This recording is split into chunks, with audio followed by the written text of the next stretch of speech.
بسم الله الرحمن الرحيم قل إن كنتم تحبون الله فاتبعوني يحببكم الله صدق الله مولانا العظيم رب اشرح لي صدري ويسر لي أمري واحلل عقدة من لساني يفقهوا قولي اللهم أرنا الحق حقا وارزقنا اتباعه اللهم أرنا الباطل باطلا وارزقنا اجتنابه آمين يا رب العالمين بجاه رحمة للعالمين صلى الله على النبي الأمي وآله صلى الله عليه وسلم صلاة وسلاما عليك يا رسول الله صلاة وسلاما عليك يا حبيب الله۔ اللہ رب العزت کا شکر ہے کہ خالق کائنات جل وعلا نے اس عظمتوں والے مبارک مہینے میں اپنی عبادت اپنے ذکر و فکر کی ہمیں توفیق عطا فرمائی، اور اس رب ذوالجلال کا بے پایاں لطف و کرم اور فضل و احسان ہے کہ اس رحمت اور برکت والے نورانی اور روحانی مہینے میں روزے جیسی عظیم نعمت اور نماز تراویح کی ادائیگی اور قرآن مجید کی تلاوت کی سماعت کی ہمیں توفیق عطا فرمائی۔ رمضان المبارک کا یہ مہینہ آخری عشرے کی طرف بڑھ رہا ہے، اور یہ دن جو ہیں اللہ تبارک و تعالیٰ کے ذکر، اس کی عبادت، اس کی بندگی میں، رغبتوں میں اور ذوق و شوق میں اضافے کا تقاضا کرتا ہے۔ اور یہ مبارک مہینہ جس کے آخری عشرے کو نبی کریم علیہ السلام نے فرمایا آخرہ عتق من النار، یہ آخری عشرہ جو ہے یہ جہنم سے آزادی کا عشرہ ہے۔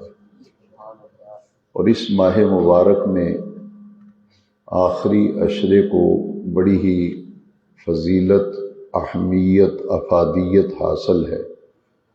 پہلے 20 دنوں پر آخری عشرے کو فضیلت حاصل ہے، اس لیے کہ آخری عشرے میں ہی شب قدر، لیلۃ القدر رکھی گئی، اور آخری عشرے کا جو اعتکاف ہے یہ اللہ کریم کی نعمتوں میں سے ایک بہت بڑی نعمت ہے۔ حرمین شریفین میں خاص طور پر، اور جہاں لوگ ذوق و شوق سے اعتکاف کی سعادت حاصل کرتے ہیں، تو یہ آسانی سے دیکھا جا سکتا ہے، سمجھا جا سکتا ہے کہ اس اعتکاف والی عبادت میں کتنی برکت ہے، کتنی خیر ہے، اور کتنا ہی اللہ کریم کا لطف و کرم ہے کہ معتکف جو ہے اعتکاف کرنے والا ہر قسم کی مصروفیت اور ہر قسم کی مشغولیت سے بالکل الگ تھلگ ہو کر خلوت نشینی اختیار کرتا ہے، اور اپنے رب کریم کے دروازے پر اسے منانے کے لیے، اس کی رضا حاصل کرنے کے لیے وہ ایک جگہ جم کر بیٹھ جاتا ہے، اور پھر آخری عشرے کی بہاریں لوٹتا ہے، لیلۃ القدر کی تلاش میں رہتا ہے، استغفار اور توبہ کی توفیق ملتی ہے، نیک اعمال کی رغبت، ذوق و شوق ملتا ہے اور اپنی زندگی کی اصلاح کرتا ہے اور اپنی زندگی کو آنے والے وقتوں میں بہتر بنانے کے لیے اسے بہت کچھ دین کی باتیں سیکھنے کو ملتی ہیں۔ اس لیے ان دنوں کی ہمیں بہت زیادہ قدر کرنی چاہیے۔ پچھلے دنوں میں جو ہمیں توفیق ملی، روزے بھی رکھے، نمازوں کی ادائیگی و تراویح، اس پر ہمیں اللہ رب العزت کا شکر ادا کرنا ہے، اور جو وقت رہ گیا ہے اس میں کوشش اور محنت زیادہ سے زیادہ کرنی ہے۔ نبی کریم صلی اللہ علیہ وسلم کی ذات اقدس سے مسلمان کا قلبی رشتہ کیسا ہونا چاہیے، اور نبی کریم صلی اللہ علیہ وسلم کی اطاعت اور حضور کی اتباع کا قرآن مجید میں حکم دیا گیا ہے۔ آپ سب اچھی طرح سے پچھلے دروس میں یہ بات سمجھ چکے ہیں، سن چکے ہیں کہ اعتکاف جو ہے یہ نبی کریم صلی اللہ علیہ وسلم کی بڑی ہی مرغوب اور معروف سنت ہے، اور سنت کہتے ہیں نبی کریم علیہ السلام کے مبارک طریقوں کو۔ تو یہ اعتکاف بیٹھنا جو ہے یہ حضور کی سنت ہے، حضور کا طریقہ مبارکہ ہے۔ نماز جو ہم ادا کرتے ہیں تو یہ یقیناً فرض ہے، اور فرائض میں سے سب سے اہم ترین فرض جو ہے وہ 5 وقت کی نماز ہے۔ تو اس فرض کی ادائیگی کے لیے ہم حضور کے طریقے کے محتاج ہیں۔ اس فرض کو ادا کرنے کے لیے ہر کسی کو نبی کریم صلی اللہ علیہ وسلم کی سنت، حضور کا طریقہ مبارکہ، اس کی احتیاج ہے، اس کی ضرورت ہے۔ اس کے بغیر ہم نماز بھی ادا نہیں کر پائیں گے جب تک نبی کریم علیہ السلام کے طریقہ مبارکہ کو پیش نظر نہیں رکھیں گے۔ حدیث شریف میں ہے کہ صحابہ کرام نے نبی کریم علیہ السلام سے یہ پوچھا کہ قرآن مجید میں نماز کی ادائیگی کا حکم ہے، پورے قرآن مجید میں نماز کی ادائیگی کا حکم تو موجود ہے، اسے صحیح ادا کرنا جسے اقامت صلاۃ کہتے ہیں، لیکن اس کی ادائیگی کا طریقہ کیا ہے، کتنی رکعتیں پڑھنی ہیں اور نماز کس طرح سے ادا کرنی ہے، قرآن مجید بالکل خاموش ہے۔ الحمد کی الف سے لے کے والناس کی سین تک پورے قرآن مجید میں کہیں بھی نماز کا یہ طریقہ نہیں لکھا کہ کیسے ادا کرنی ہے، اس میں پڑھنا کیا ہے، اس کی رکعتیں کتنی ہیں۔ اس لیے کہ اللہ تبارک و تعالی یہ پسند فرماتا ہے کہ میری عبادت اور میری بندگی کا جب مسلمان مومن ارادہ کرے تو اس کی نگاہ کا مرکز میرے محبوب کی ذات ہو، میرے محبوب کی ذات ہو۔ ہمیں قدم قدم پر حضور کی ضرورت ہے۔ آج کے درس قرآن میں جو آیت کریمہ میں نے تلاوت کی ہے، اسی کے مضمون پر بڑی اچھی طرح سے ہم آج ایک بات سمجھیں گے کہ نبی کریم علیہ السلام کے بغیر حضور کو الگ کریں تو بندہ نماز بھی نہیں پڑھ سکتا، کیونکہ قرآن تو خاموش ہے۔ تو حدیث کی ضرورت کیوں ہے، سنت کی ضرورت کیوں ہے، حضور کی ضرورت کیوں ہے؟ ہر فرض کی ادائیگی کے لیے ہم حضور کے محتاج ہیں، ہم حضور کے محتاج ہیں۔ بخاری شریف میں حدیث شریف ہے، صحابہ کرام نے کتنا پیارا سوال کیا کہ اے رب ذوالجلال، یہ نماز کی ادائیگی کا جو ہمیں حکم دیا گیا ہے، اس کی ادائیگی کا طریقہ کیا ہے؟ نماز کس طرح ادا کی جائے، کس طرح پڑھی جائے؟ بخاری شریف میں حدیث مبارکہ ہے، نبی کریم علیہ السلام نے کیا جواب دیا صحابہ کے سوال کا؟ فرمایا صلو کما رأیتمونی اصلی، اس طرح نماز پڑھو جس طرح تم مجھے نماز پڑھتے ہوئے دیکھتے ہو۔ اس طرح نماز پڑھو جس طرح تم مجھے نماز پڑھتے ہوئے دیکھتے ہو۔ اب یہ حکم تو رب ذوالجلال کا ہے کہ نماز ادا کرو، لیکن کیسے ادا کریں گے؟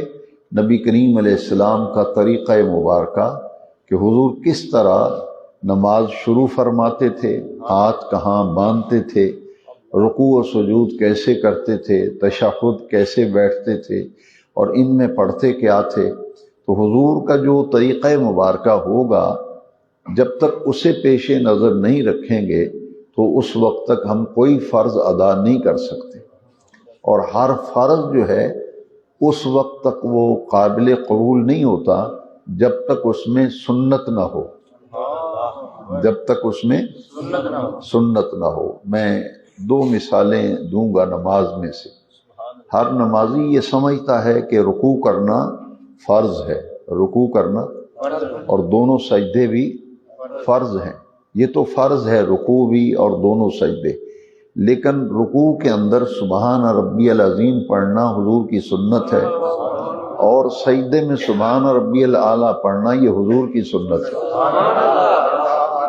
تو ہر فرض جو ہے، ہر فرض اس کی ادائیگی کے لیے حضور کی سنت پر عمل ضروری ہے۔ نماز فرض ہے، لیکن اسے ادا کیسے کریں گے؟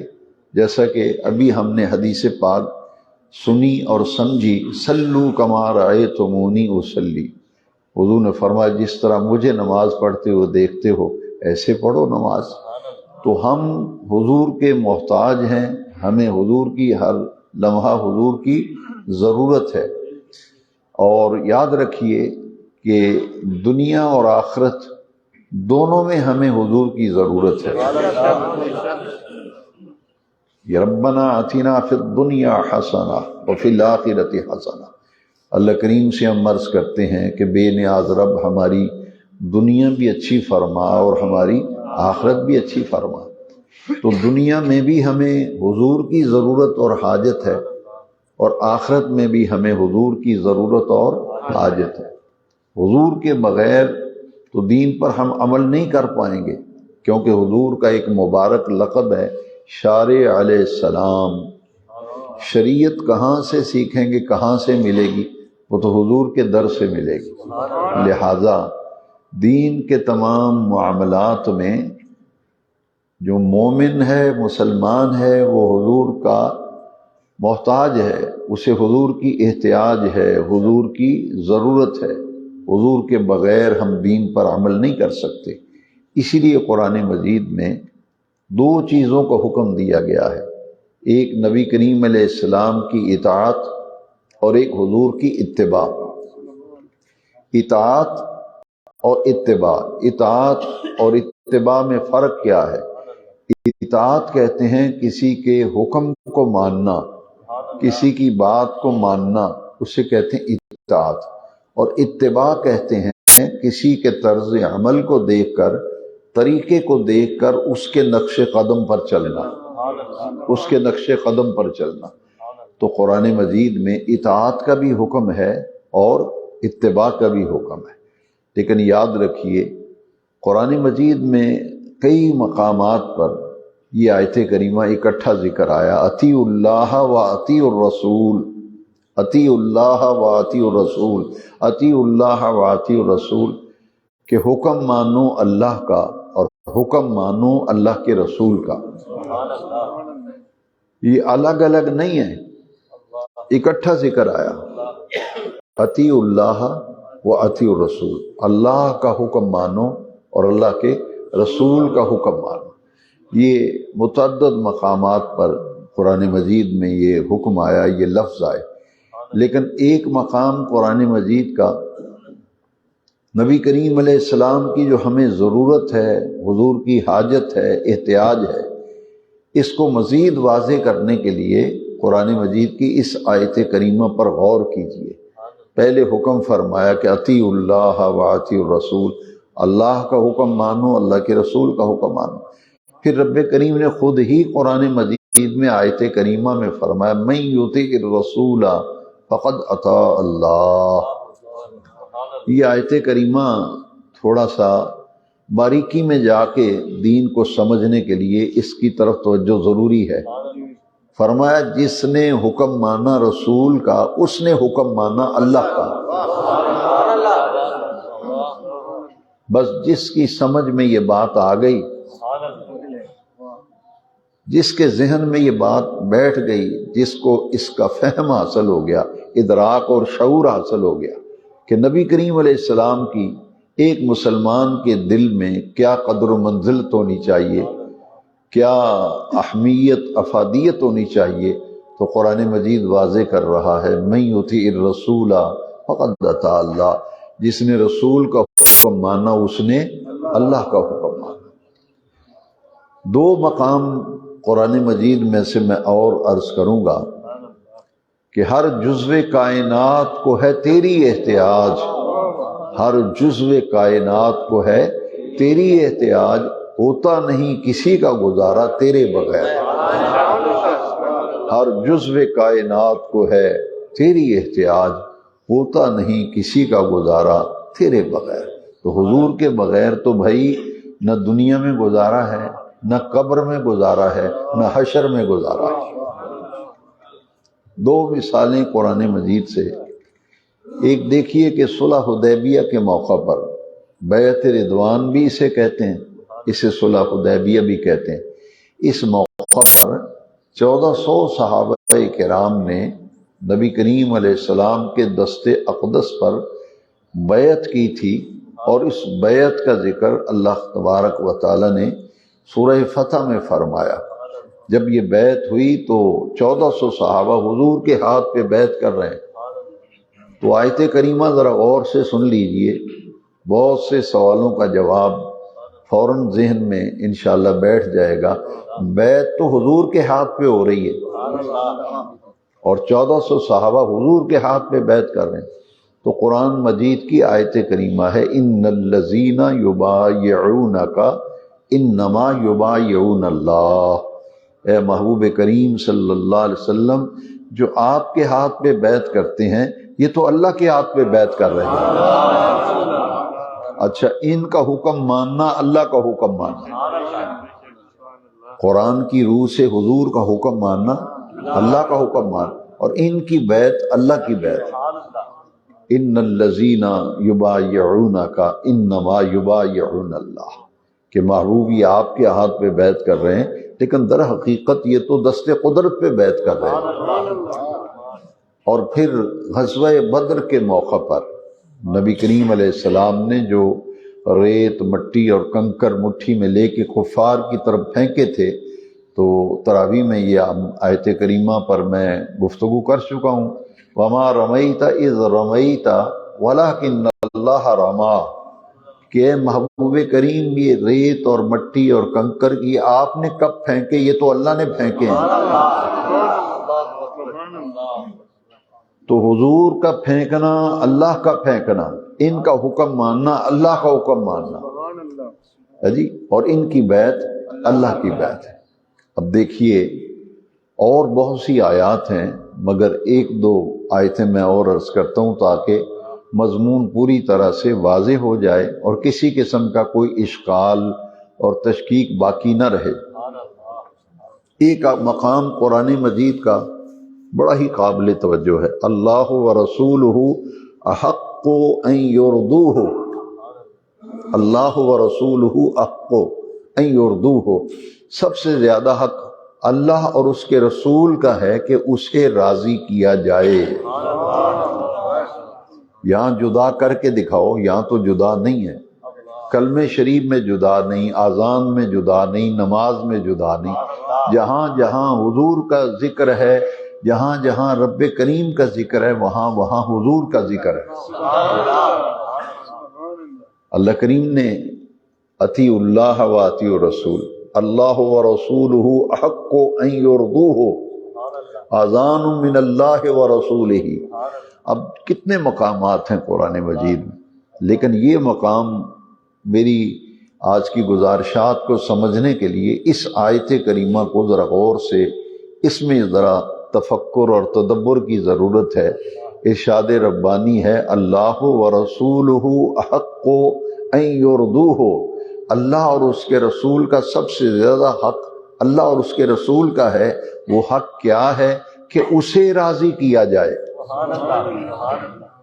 ذاتیں دو ہیں، ایک اللہ کی ذات اور ایک نبی کریم کی ذات، لیکن ضمیر واحد کی ہے، ضمیر واحد کی ہے۔ اللہ و رسولہ احق ان یردوہ، یہ وہ ضمیر واحد کی ہے۔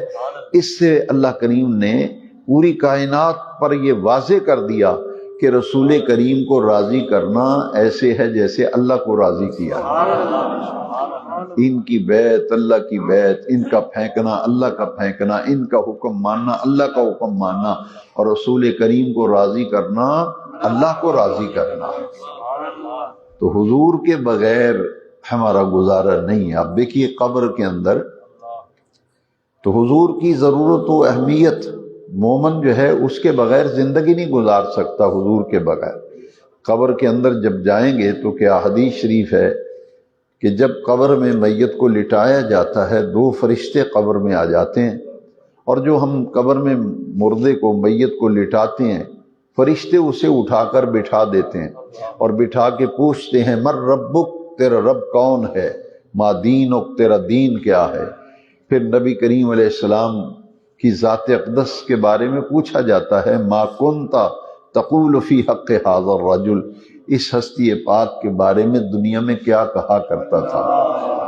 تو قبر میں نبی کریم علیہ السلام کی ذات اقدس پر سوال ہوگا اور حضور کی زیارت کرائی جائے گی۔ اور ھذا جو ہے یہ اسم اشارہ محسوس مبصر کے لیے ہے۔ عربی گرامر پڑھیے، ھذا اسم اشارہ ہے، محسوس مبصر کے لیے آتا ہے، جو دکھائی بھی دے رہا ہو، محسوس بھی ہو رہا ہو۔ تو پوچھیں گے ما کنت تقول فی حق ھذا الرجل، یہ جن کا جلوہ زیبا تیری نظروں کے سامنے ہے، بتا دنیا میں ان کے بارے میں کیا کہا کرتا تھا۔ تو قبر میں حضور کے بغیر گزارا نہیں ہے۔ قیامت کے دن دیکھیے حضور نے کیا ارشاد فرمایا، بھئی دنیا میں حضور کی ضرورت، قبر میں حضور کی ضرورت، میدان محشر میں حضور کی ضرورت۔ نبی کریم علیہ السلام نے فرمایا شفاعتی لأہل القبائر من امتی، میری امت میں وہ لوگ جنہوں نے کبیرہ گناہ کیے ہوں گے، میں قیامت کے دن اللہ کی بارگاہ میں ان کی شفاعت کروں گا۔ میری شفاعت کے حقدار میرے وہ غلام ہوں گے جن کے کبائر سرزد ہوں گے، بڑے گناہ ان سے سرزد ہوں گے، اور انہیں میں اپنے رب سے پھر بخشواؤں گا، میں ان کی شفاعت کروں گا۔ یہ بخاری شریف کا جو آخری چیپٹر ہے نا، کتاب التوحید، یہ چیزیں یاد کیا کریں۔ بخاری شریف کا آخری چیپٹر باب ہے کتاب التوحید، اس میں حدیث شفاعت ہے، حدیث کا نام ہے حدیث شفاعت۔ ساری خلق قیامت کے دن پیاس سے زبانیں باہر آئی ہوں گی، العطش العطش لوگ پکار رہے ہوں گے، حضرت آدم علیہ السلام کے پاس جائیں گے، کہیں گے کہ اللہ کریم کی بارگاہ میں ہماری سفارش کیجئے، شفاعت کیجئے۔ تو آپ فرمائیں گے اذهبوا الی غیری، کسی اور کے پاس جاؤ۔ خلق خدا حضرت نوح کے پاس آئے گی کہ چلیے اللہ کی بارگاہ میں ہماری شفاعت کر دیجئے۔ تو آپ فرمائیں گے نفسی نفسی اذهبوا الی غیری، کسی اور کے پاس جاؤ۔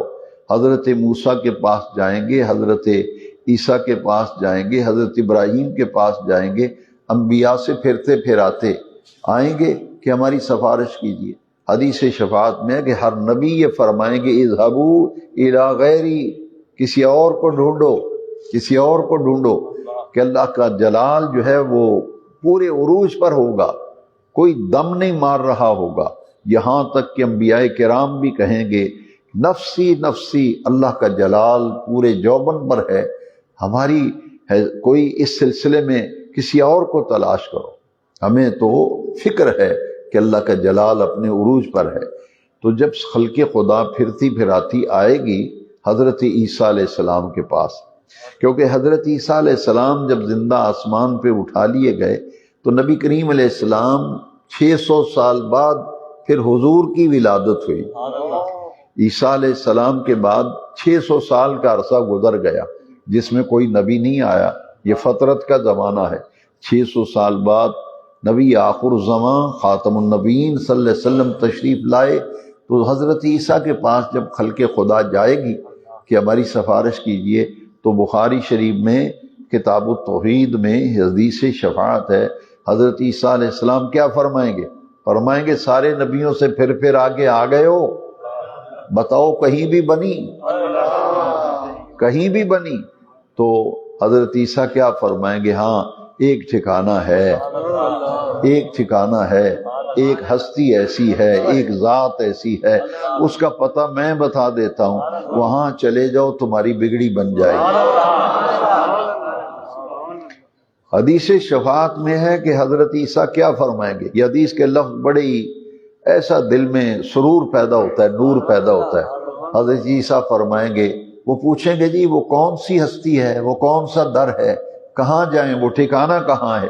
حضرت عیسیٰ فرمائیں گے اذهبوا الى محمد صلی اللہ علیہ وسلم، اذهبوا الى محمد صلی اللہ علیہ وسلم، جاؤ محمد پاک کی بارگاہ میں چلے جاؤ، تمہاری بگڑی بن جائے گی صلی اللہ علیہ وسلم۔ اب حدیث شفاعت میں ساری مخلوق حضور کے پاس آئے گی اور آ کر عرض کریں گے حضور کچھ کرم فرمائیے، ہماری شفاعت کیجیے۔ تو حضور کیا فرمائیں گے؟ جیسے پہلے نبیوں نے کہا، 1.25 لاکھ نبیوں نے کیا جواب دیا؟ جن انبیاء کے پاس خلق خدا جائے گی، ہر نبی ایک ہی بات کر رہا ہے، اذهبوا الى غیری، اذهبوا الى غیری، جاؤ کسی اور کے پاس، جاؤ کسی اور کے پاس۔ جب خلق خدا حضور کے پاس آئے گی تو حضور کیا فرمائیں گے؟ فرمائیں گے انا لہا، انا لہا، انا لہا، ہاں تم ٹھیک جگہ پہ آ گئے ہو، اس کام کے لیے رب ذوالجلال نے مجھے ہی مقرر فرمایا، اس کام کے لیے حضور نے مجھے ہی مقرر فرمایا۔ تو جو لوگ یہ کہتے ہیں کہ جناب صرف عمل ہی کام آئیں گے، صرف عمل کام آئیں گے، حضور تو نہیں بخشوائیں گے، اور حضور کو تو کوئی اختیار ہی نہیں ہے، عمل ہی کام آئیں گے، تو کیا یہ بخاری شریف پڑھتے پڑھاتے نہیں ہیں؟ کتاب التوحید نہیں ہے اس میں چیپٹر، آخری بخاری شریف کا چیپٹر جو ہے اس میں حدیث شفاعت ہے۔ حضور فرماتے ہیں میں ان سے کہوں گا انا لہا، انا لہا، تم صحیح جگہ پہ آ گئے ہو، اس کام کے لیے اللہ کریم نے مجھے ہی مقرر کیا ہے۔ پھر حضور کیا فرمائیں گے؟ یہ بخاری شریف کی آخری باب کی جو حدیث شفاعت ہے، لفظ بڑے پیارے ہیں۔ حضور فرماتے ہیں میں اپنے رب کی بارگاہ میں سجدہ شفاعت کروں گا۔ حضور سجدہ ریز ہوں گے اللہ کریم کی بارگاہ میں۔ دیکھیے حضور کا رب کی بارگاہ میں کیا انداز ہے، سجدہ ریز ہوں گے، اور یہ سجدہ کیا ہوگا؟ سجدہ شفاعت۔ جب سجدہ لمبا ہو جائے گا، حدیث شریف میں کافی طویل سجدہ جب حضور فرمائیں گے تو اللہ کی رحمت جوش میں آئے گی، اللہ کی رحمت جوش میں آئے گی۔ رب کریم فرمائے گا اے محبوب کیوں اتنا لمبا سجدہ کر دیا؟ محبوب اتنی زاری اور اتنا طویل سجدہ۔ پھر اللہ کریم فرمائیں گے ارفع رأسک یا محمد صلی اللہ علیہ وسلم۔ دیکھیے اللہ کریم کو اپنے محبوب سے کتنی محبت ہے۔ رب ذوالجلال فرمائیں گے محبوب ارفع رأسک، اس کا لفظی معنی ہے کہ محبوب ذرا اپنا سر اقدس اٹھائیے، سجدے سے سر اٹھائیے، اور اس کا مرادی معنی ہے محبوب ذرا مکھڑا تو دکھا، ارفع رأسک، محبوب ذرا اپنا چہرہ تو دکھا، ارفع رأسک۔ تو حضور سے کہا جائے گا کہ پیارے محبوب مکھڑا دکھاؤ، سر اقدس اٹھاؤ، اور اللہ کریم کیا فرمائیں گے؟ اللہ کریم فرمائیں گے کہ اے محبوب سل تعطا واشفع تشفع، محبوب مجھے اپنی عزت کی قسم سجدے سے سر اٹھاؤ، آج جو مانگو گے عطا کیا جائے گا۔ یہ سجدہ شفاعت اللہ کو اتنا پیارا لگے گا، اتنا پیارا لگے گا، اتنا پیار آئے گا رب کو اپنے محبوب پہ، بے نیازہ فرمائے گا ارفع رأسک سل تعطا واشفع تشفع، محبوب اپنا سر اقدس اٹھائیے، جو مانگیں گے آج عطا کیا جائے گا، واشفع تشفع، جس کو بخشوائیں گے اسے بخش دیا جائے گا۔ یہ حدیث شفاعت کے لفظ ہیں، واشفع تشفع۔ اس لیے میں کہا کرتا ہوں کہ آؤ آؤ اس دنیا میں بھی آقا کریم کے بغیر گزارا نہیں، قبر میں بھی حضور کے بغیر گزارا نہیں، قیامت کے دن بھی حضور کے بغیر گزارا نہیں۔ آج لے ان کی پناہ، آج مدد مانگ ان سے، کل کو نہ مانیں گے وہ گرچہ تو مان گیا۔ اور عاشق نے تو بڑی پیاری بات کی ہے کہ فقط اتنا سبب ہے انعقاد بزم محشر کا کہ ان کی شان محبوبی دکھائی جانے والی۔ اور ایک عاشق جب حضور شفاعت فرمائیں گے نا تو اللہ تعالیٰ اپنے محبوب کریم کی شفاعت سے اپنی مخلوق کی بخشش فرمائیں گے، مغفرت فرمائیں گے اور جنت میں بھیج دیں گے، ہے جی۔ تو پہلے تو کوئی نبی بھی دم نہیں مار رہے، خاموش ہیں، سب فرماتے ہیں اذهبوا الى غیری، اذهبوا الى غیری۔ تو ایک عاشق نے یہاں بھی ایک منظر کشی کی ہے کہ ہر نظر کانپ اٹھے گی محشر کے دن، ہر نظر کانپ اٹھے گی محشر کے دن، خوف سے ہر کلیجہ دہل جائے گا، اوڑھ کر کالی کملی وہ آ جائیں گے، حشر کا سارا نقشہ بدل جائے گا۔ اوڑھ کر کالی کملی وہ آ جائیں گے، حشر کا سارا نقشہ بدل جائے گا۔ اللہ اکبر۔ اور ایک اور عاشق ہیں، انہوں نے کہا ہے کہ گناہگار جو محشر میں فریاد کریں گے، گناہگار جو محشر میں فریاد کریں گے، آیا ہوں میں آیا ہوں میری سرکار کہیں گے، آیا ہوں میں آیا ہوں میری سرکار کہیں گے۔ تو میرے آقا کریم کی شان کا کیا کہنا، ہمیں تو بھائی حضور کی ضرورت ہے، حضور کی احتیاج ہے، ہم حضور کی، ہمیں قدم قدم پر دین پر عمل کرنے کے لیے حضور کی ضرورت ہے۔ دیکھیے قرآن مجید کی ایک آیت کریمہ پر بات ختم کرتے ہیں۔ رب ذوالجلال نے فرمایا عسیٰ ان یبعثک ربک مقاما محمودا ومن اللیل فتہجد بہ نافلۃ لک عسیٰ ان یبعثک ربک مقاما محمودا۔ قرآن کی آیت ہے، یہ تو روایت اور حدیث بھی نہیں کہ کوئی منہ چڑھائے اور کہے جی یہ تو روایت ہی ضعیف ہے جی، یہ تو قرآن کی آیت ہے نا۔ اس لیے بزرگ فرماتے تھے کہ جہاں جاؤ قرآن پڑھا کرو، قرآن بیان کیا کرو، تاکہ نہ مانے قرآن کی مار تو پڑے۔ عسیٰ ان یبعثک ربک مقاما محمودا۔ رب ذوالجلال نے فرمایا محبوب آپ کا رب آپ کو مقام محمود پر فائز کرے گا۔ یہ ایک منصب ہے، یہ ایک عہدہ ہے جس پر قیامت کے دن ہمارے آقا کریم علیہ السلام کو اللہ کریم عزت بخشے گا، عظمت بخشے گا۔ مقام محمود حضور کے لیے خاص ہے، مقام محمود حضور کے لیے خاص ہے۔ اب اس آیت کریمہ کے بارے میں صحابہ کرام نے پوچھا یا رسول اللہ صلی اللہ علیہ وسلم یہ مقام محمود کیا ہے جو اللہ کریم نے آپ کے لیے خاص کیا ہے؟ آپ مقام محمود پہ فائز ہوں گے، حضور یہ مقام محمود کیا ہے؟ تو حضور نے فرمایا ہوا مقام الشفاعہ، ہوا مقام الشفاعہ، فرمائیے وہ جگہ ہے جہاں میں جلوہ گر ہو کے اپنی گناہگار امت کو اپنے رب سے بخشواؤں گا۔ جو آیت کریمہ میں نے تلاوت کی، ساری گفتگو کا خلاصہ اس آیت کریمہ کی روشنی میں آج ذرا سمجھیے۔ اللہ کریم فرمائے قل ان کنتم تحبون اللہ۔ جب حضور مدینہ شریف آئے ہجرت کر کے تو مدینہ شریف کے آس پاس یہودیوں کی آبادیاں تھیں، یہودیوں کی آبادی۔ تو وہ یہودیوں کو جب دعوت دی گئی اسلام کی تو انہوں نے کہا ہم تو پہلے ہی اللہ سے محبت کرتے ہیں، ہمیں حضور کی اتباع کی ضرورت نہیں، حضور کی پیروی کی ضرورت نہیں، ہم تو اللہ سے پہلے ہی محبت کرتے ہیں، ہمارے دل میں اللہ سے بڑی محبت ہے۔ اس پر یہ آیت کریمہ نازل ہوئی، اے محبوب یہ کہتے ہیں ہم اللہ سے پہلے ہی بہت محبت کرتے ہیں، تو محبوب ان سے کہہ دیجئے ان کنتم تحبون اللہ، اگر تم واقعی اللہ سے محبت کرتے ہو نا تو یہ تو تمہارا دعویٰ ہے، یہ تمہارا دعویٰ ہے۔ تو ہر دعویٰ دلیل کا محتاج ہوتا ہے، ہر دعویٰ دلیل کا محتاج ہوتا ہے۔ اگر تم واقعی اللہ سے محبت کرتے ہو تو پھر اس کے لیے دلیل سن لو، فاتبعونی، فاتبعونی، میری اتباع کرو، میری پیروی کرو، اور جو میری اتباع اور میری پیروی کرے گا وہ دعوی محبت الہی میں سچا صرف وہ ہوگا جو میری اتباع کرے گا۔ اور اتباع کا معنی میں درس کے آغاز میں بتا چکا ہوں کہ اتباع کا معنی ہے نقش قدم پر چلنا، حضور کے طریقے پر چلنا، حضور کی اداؤں پر عمل کرنا، حضور کی سنتوں پر عمل کرنا۔ تو اللہ کریم نے فرمایا قُلْ إِن كُنتُمْ تُحِبُّونَ اللَّهَ فَاتَّبِعُونِي يُحْبِبْكُمُ اللَّهُ۔ اللہ سے محبت کا دعویٰ ہے تو میرے مدینے والے محبوب کی اتباع کرو، اور جب حضور کی اتباع کرو گے، نقش قدم پر چلو گے، طریقوں پہ چلو گے، اداؤں کو اپناؤ گے، یحببکم اللہ، یحببکم اللہ، پھر تمہیں اتنی عزتیں ملیں گی تم اللہ کے محبوب بن جاؤ گے۔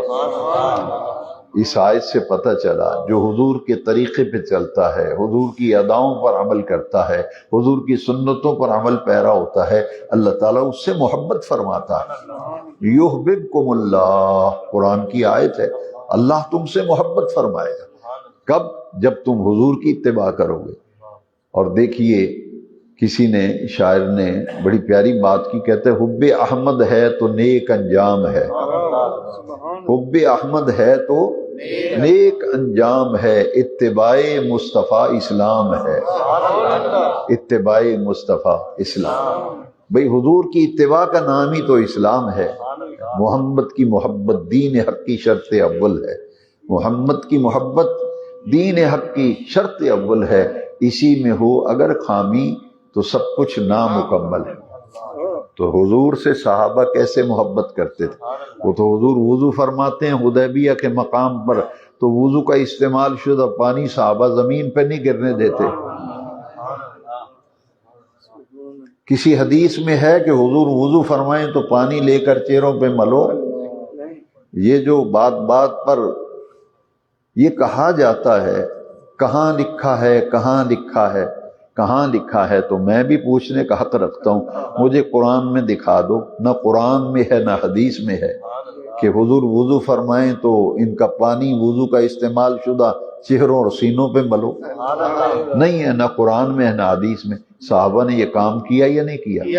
صحیح بخاری شریف میں ہے کہ عروہ بن مسعود ثقفی نے کہا تھا، اے قریش مکہ، مسلمانوں کے نبی سے جنگ کی غلطی نہ کر بیٹھنا۔ انہوں نے کہا کہ اسلحہ زیادہ ہے، کہا نہیں اسلحہ بھی زیادہ نہیں۔ سامان حرب زیادہ ہے، کہا نہیں زیادہ۔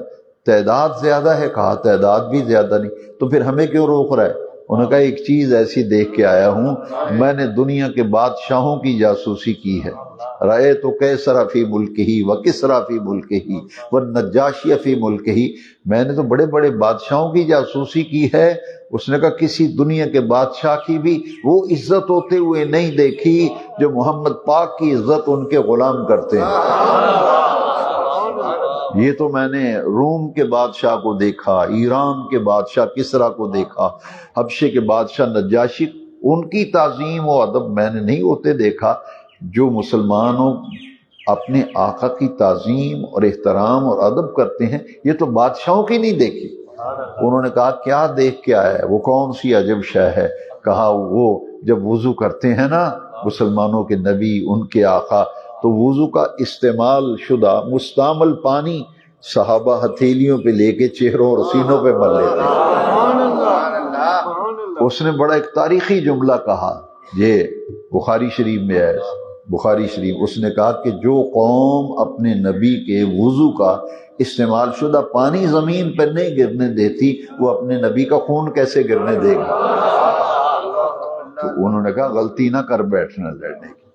لا یؤمن احدکم حتی اکون احب الیہ من والدہ وولدہ والناس اجمعین، تم میں سے کوئی شخص اس وقت تک کامل مومن نہیں ہو سکتا جب تک میں اسے اس کے ماں باپ، اس کی اولاد اور پوری نوع انسانی سے بڑھ کر محبوب نہ ہو جاؤں، محبوب نہ ہو جاؤں۔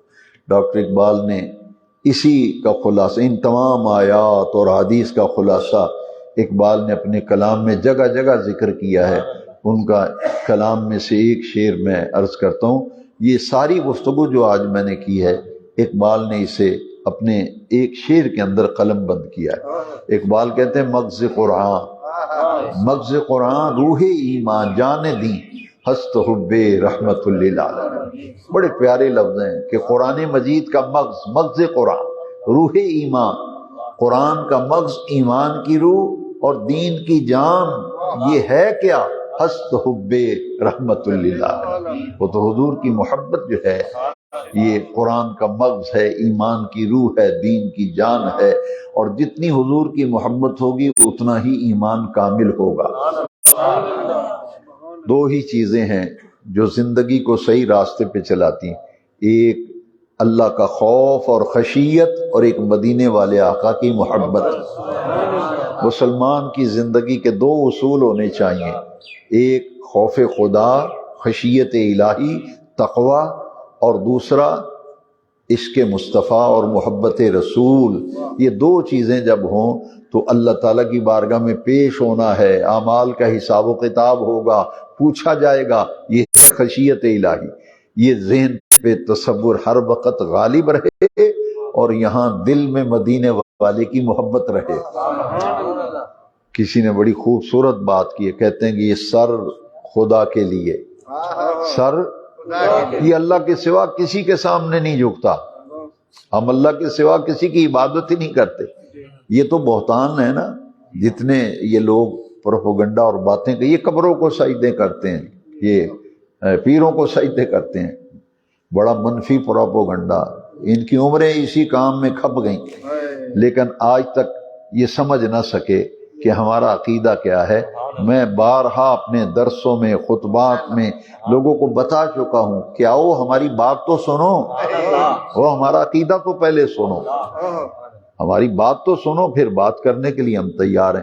ہم کہتے ہیں بھئی دنیا میں سب سے عزت والی قبر حضور کی ہے، حضور سے بڑھ کر، حضور کی قبر انور سے بڑھ کر کوئی قبر معزز نہیں۔ تو جب حضور کی قبر کو ہم نہ سجدہ کرتے ہیں، نہ کسی حضور کو سجدہ روا سمجھتے ہیں، جائز سمجھتے ہیں، نہ قبر کو، نہ کسی پیر فقیر کو سجدے کے لائق سمجھتے ہیں، ہم تو کہتے ہیں لا الہ الا اللہ۔ اس بھری کائنات میں نہ کوئی سجدے کے لائق ہے، نہ کوئی عبادت کے لائق ہے۔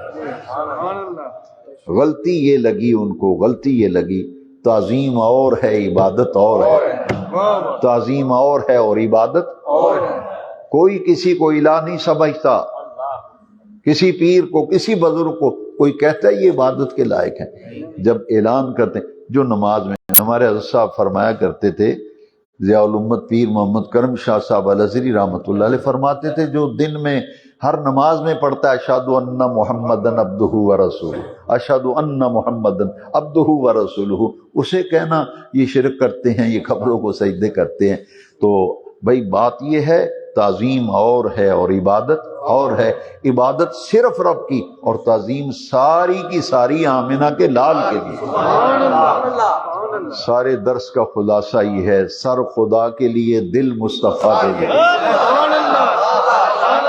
سر خدا کے لیے، دل، ہاں اقبال نے بھی یہی سبق دیا، در دل مسلم، در دل مسلم مقام مصطفیٰ آبروئے ماز نام مصطفیٰ۔ اقبال کا فارسی کا شعر ہے، اقبال کہتے ہیں کہ یہ مسلمان کا دل جو ہے نا، یہ تو حضور کی جگہ ہے، دل میں حضور بستے ہیں۔